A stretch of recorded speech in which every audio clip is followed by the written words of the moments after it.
Hello and welcome back to the complete scalp trading course by Wealthy Education. In this video, we'll take a look at some examples of using Bollinger Bands to profit on short time frames.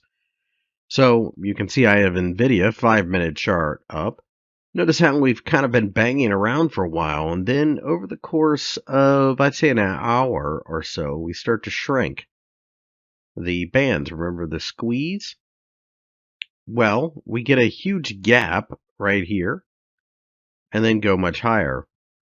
So one of the easiest ways to trade this would simply use the gap as the entry and put the stop loss on the other side. So basically, the gap itself is your stop loss. You rally and you rally even further. Notice how there is an area of support and resistance right around 265. We bounced from there, kind of hung around there, pulled back from there, and now we got there.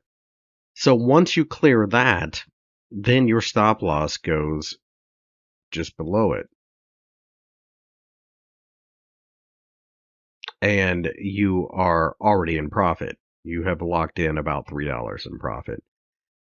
As you pull back and then you rally again, you put your stop loss there and you keep going.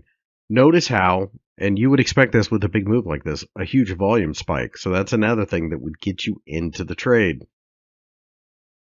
There's always something called a double bottom as well, which we'll talk about later. We've walked up the line, so really at this point you could just dynamically move your stop right along with this and you would have been probably taken out up there. Nice explosive move from the Bollinger Band squeeze. Another simple way to trade this would have just been to follow the trend. You can see that the trend is going higher for quite some time. Here's another squeeze down here. And you can see that we gapped higher. We came back, filled the gap. These gaps do tend to be supportive. Nice volume there, so you know a lot of traders got involved. Once you bounced above that median trade, or median line, 20 SMA, simple moving average, that's your entry. You put your stop loss on the other side of this candlestick. Where do we think we're going? Well, notice how price could not get above this area here at about 222, and that would have been a nice quick trade. So let's take a look in the Forex world. Let's do Australian dollar, Japanese yen. Now, this tends to be a very volatile pair, but notice how we really weren't going anywhere. And this is something that you need to pay attention to as well.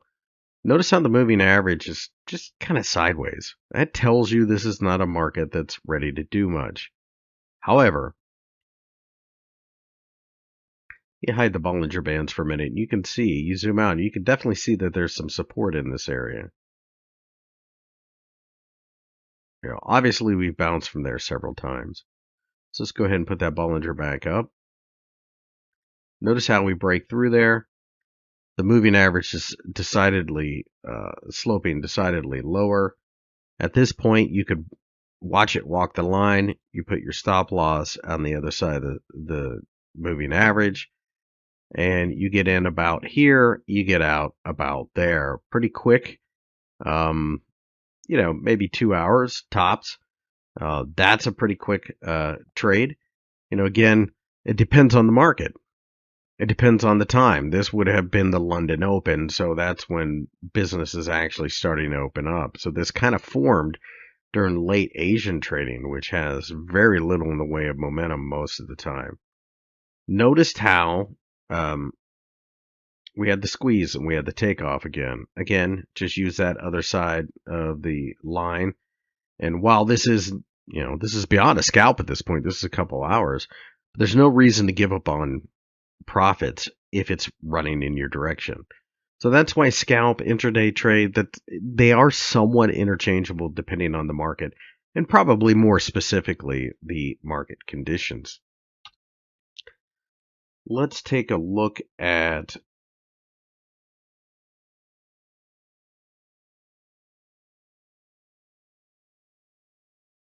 Chili's. So this is a cryptocurrency. You can see we're going sideways. There's that walk the line type of thing. You just put your stop loss on the other side of that moving average. Happens there as well, although it's very noisy along the way.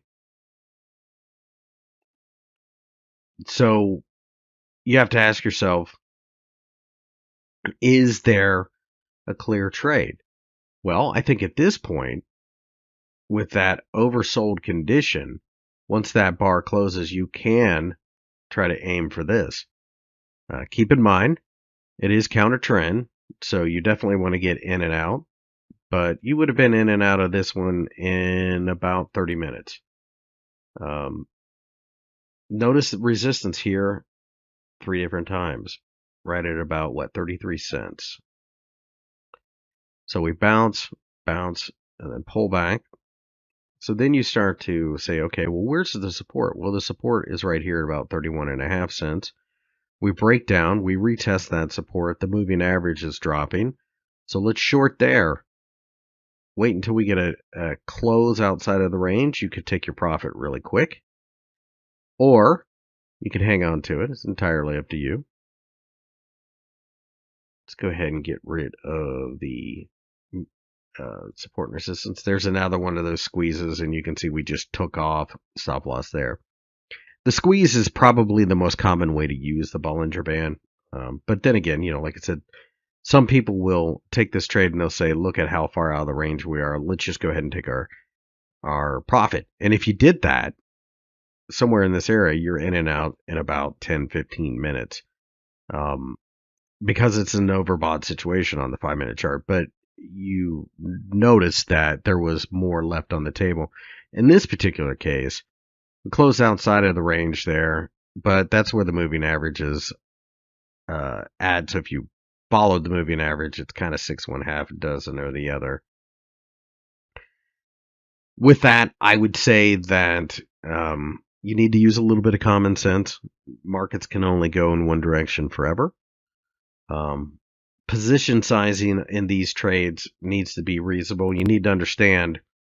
So, for example, say you short this based upon it's starting to walk the line. Well, it's only going to take 1 cent, about a 2% move, and in crypto, that's not always a lot, to turn things around and take out your stop. So you have to understand that you don't necessarily want to put 10% of your account at risk in this scenario. Your risk to reward, you would look at this and you would say, okay, well, we're probably at least going down to here where the support is. So you also need to keep that in mind. You may tighten your stops just on the other side of the moving average. Whatever you do, make sure you're at least trying to get $2 for every $1 you're risking. As long as you stick to that plan, mathematically speaking, most traders do fairly well. In the next video, we'll talk about moving averages, exponential moving average. This is a simple moving average. It's just the average price over the last 20 candlesticks. Very similar, kind of give you an idea how this works. Again, Bollinger Bands, not for everybody, but they are a helpful tool to give you an idea what's going on under the hood as far as volatility is concerned.